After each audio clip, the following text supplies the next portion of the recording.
अब रही बात रावण के आने और जाने की, भाई रोज आ, डेली आ, हम रोकने वाले कौन है? अगर हमारे किसी समाज के इंसान से, सनातन के इंसान से मैंने बदतमीजी करी तो नीला कबूतर ने लाल बनाने में मिनट लगेगी। भीनकपुर प्रकरण को लेकर के ब्राह्मणों में महापंचायत हुई है, जिसमें ब्राह्मण सभा का एक बैठक हुआ है। उसमें एक युवक चंद्रशेखर आज़ाद जी को, जो कि नगीना से सांसद है, उनको ललकारता हुआ दिखाई दे रहा है और अपनी बातों से कंट्रोवर्सी भी पैदा कर रहा है और कुछ गलत शब्दों का भी इस्तेमाल कर रहा है चंद्रशेखर आज़ाद के प्रति। तो क्या इस तरह से किसी के साथ कंट्रोवर्सी पैदा करना, क्या एक समाज पे उंगली उठाना, इस तरह से बर्बरता करना, क्या ये सही है? जिस तरह से इस युवक ने चंद्रशेखर आज़ाद जी को बदतमीज कह रहा है और तमाम सारी ऐसे वर्ड को यूज कर रहा है, क्या ये सही है? इस तरह से किसी पे उंगली उठाना, जो कि एक सांसद है, कोई आम व्यक्ति नहीं है कि जिस तरह से सांसद जी पे उंगली उठा रहे हो, इस तरह से उठाना ये शोभा नहीं देता है।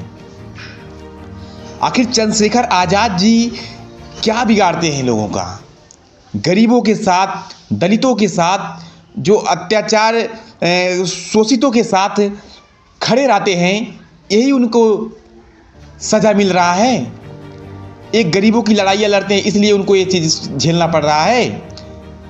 इस तरह से बिल्कुल किसी के साथ नहीं होना चाहिए, क्योंकि सबका अधिकार है और अपनी अधिकार को जानना और अपने अधिकार के अंतर्गत अपनी चीज़ों को पाना, ये भारत के एक एक नागरिक के अंदर फंडामेंटल राइट के तहत मिला है। तो जिस तरह से आज़ाद समाज पार्टी को ललकार रहा है युवक, और यहाँ तक बोलते बोलते बोल रहा है कि जो नीला कबूतर है, अगर ब्राह्मण समाज बिगड़ी और ब्राह्मण और सनातनी लोग बिगड़े तो नीला कब लाल हो जाएगा ये उनको पता ही नहीं चलेगा। सोच लीजिए ये क्या, कहाँ का ये चीज़ है?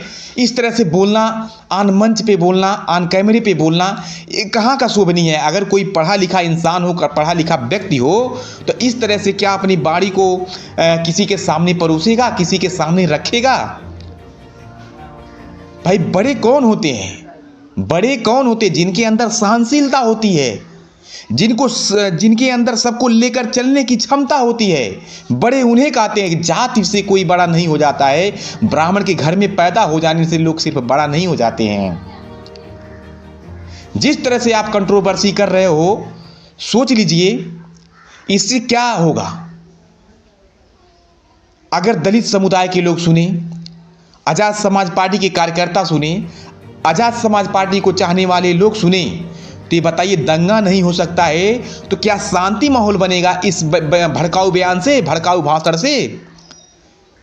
भड़काऊ भाषण किसी को नहीं देना चाहिए।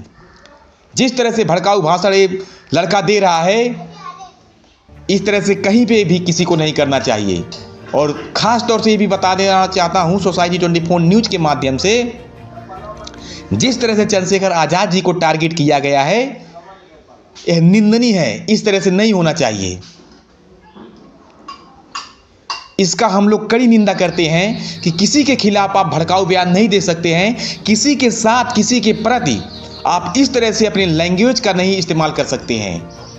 भाई आपका अधिकार है अपनी आवाज़ को रखने का, लेकिन मर्यादा को सीमा में रखते हुए आप अपनी बात को रख सकते हैं, ना कि उस मर्यादा को तोड़ करके, उस सीमा को तोड़ करके कुछ भी बोल जाओ। भाई सबके लिए कानून है, सबके लिए संविधान है। तो जिस तरह से आप खुले मंच पे इस तरह से ललकार रहे हो आज़ाद समाज पार्टी को, तो शायद आपको पता नहीं है कि आज़ाद समाज पार्टी वो चीज़ है कि जो ज़मीन से उठ करके आज यहाँ तक मुकाम पाई है। उसको ललकारना आपके लिए भी महंगा साबित हो सकता है। तो जो भी हुआ है, आपको कमेंट बॉक्स में भाई लोग खुद आपका जवाब देंगे, क्योंकि कमेंट बॉक्स खुला है उन भाइयों के लिए जो उनके समाज पे उंगली उठाया है, चंद्रशेखर आज़ाद जी को टारगेट किया है। तो उसको खुद जवाब देंगे हमारे भाई कमेंट बॉक्स में। जय भीम, जय भारत।